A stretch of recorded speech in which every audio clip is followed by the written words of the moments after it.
moving on from a toxic ex and I'm struggling, emotionally depleted, resistance, struggling to... So moving on from a toxic ex, meaning that you already broke up and now you're just continuing your life, or you are struggling to move on away from him. Oh yeah, completely cut off. Okay, so if that's still fresh, you might feel still some conditioning from his energy, from his emotions, from your ties.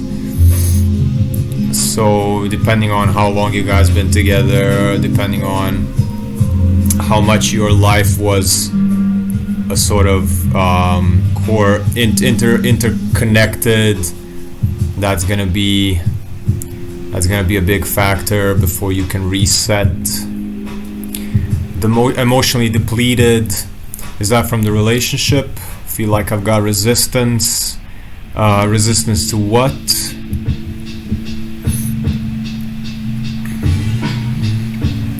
Resistance to what? And yeah, emotionally depleted. If the other things had a grievance recently too, I guess resistance from moving on properly. Alright. Yeah, that's understandable. That's understandable because people in our lives and relationships and jobs and everything, think of them as like timelines. Think of them as like big directions in life. So let's say if you didn't cut off the ex, you would have continued on the same trajectory. Your life would be continuing the same trajectory. And every time we make a big change in our lives, a big shift in our lives, a big change of timeline, you step off one track of your life that would have been with him, and who knows like what opportunities you would have gotten or missed if you went on with him. But now you're alone and your body has to adjust to its new trajectory. Like a new timeline, like a new future has now opened up, and not just one new future, but like when you were with him, it was a limited, maybe, I don't know, let's say 20, but it's more than 20, but it's, you know, when you're with somebody, you're traveling together, so that person attracts certain things in their life, and you attract certain things in your life, and then it's sort of, there are rules to that, what's gonna happen.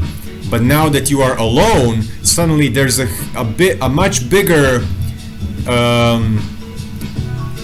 bigger variety of things that can happen in your life, and your body, you're feeling depleted emotionally because suddenly it's almost like every time you heal from things, it hurts. Every time you are weak, you're actually like, you know, it's always different.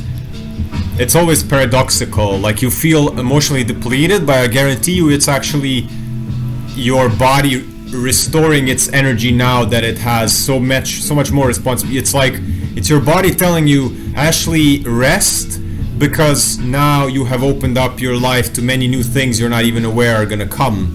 So now you need to rest.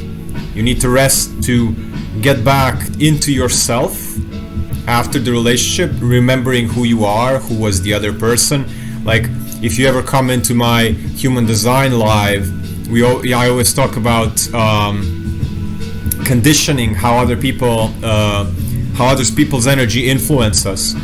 So you might be depleted from the relationship, you might be depleted because I assume that the breakup was like a lot of talking, maybe a lot of crying, maybe there was fighting, maybe that took a long time, maybe the breakup was overdue, but you were depleted for weeks and days and months before you actually made a decision.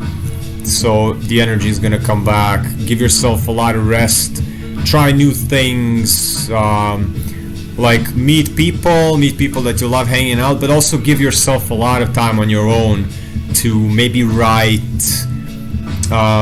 take care of your body, do maybe things that you couldn't do when you were with that person because maybe it irritated them, or maybe you needed to censor yourself around them, stuff like that, and it will definitely come